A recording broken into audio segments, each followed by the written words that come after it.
Внимание назначението на един футболист в тима на Берое Стара Загора. Това е вътрешния халф Елияш, който се утвърди като незаменима част от отбора на Петър Хупчев. Може да бъде използван общо взето навсякъде в тима на Берое, но с изявите си Елияш доказа, че е качествен футболист. Той вече има 6 гола във вратата на Литекс и съответно по този начин той доказа, че на определени футболисти им върви срещу определени тимове. Сега ще видим какво беше влиянието на Елияш в тази среща с любезното съдействие на нашата компютърна графика. Две ситуации ще откроим. Започваме с първото положение. Елияш на своята обичайна позиция в средата на терена. Осветяваме го. Няма никой около него, необезпокояван, ще получи топката и ще тръгне напред в едно празно пространство. Ето как Елияш се включва напред. Едно, второ поемане на топката, трето и четвъртото вече е подаване в празна зона.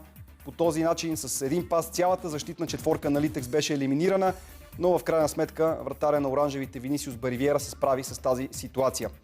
Успя да избие във ъглов удар, след корнера не произлезе нищо интересно, но наистина тук влиянието на Елияш беше от съществено значение. Към положение номер 2, изпълнение на тъч, отново Елияш ще бъде първият човек, който ще стигне до топката и с едно подаване зад гърба на защитата ще елиминира. Вижте колко много футболисти на Литекс. 4 защитници, 4 полузащитници пред тях. Просто футболистите на Берое не се усетиха и тръгнаха да се изтеглят от засадата, затова и подаването не намери човек в зелено-бял спортен екип. Иначе идеята на Елияш беше превъзходна. С външната част на ходилото, просто в тази зона нямаше свободен негов съиграч и така стана лесно за Винисиус Баривиера.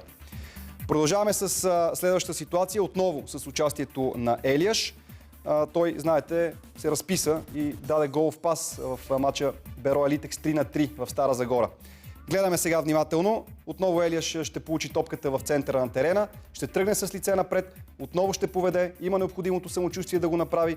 И сега обърнете внимание на подаването към Исмаил Иса. Тук резервният централен нападател на Берое се разписа, озовал се сам срещу Винисиус Баривиера.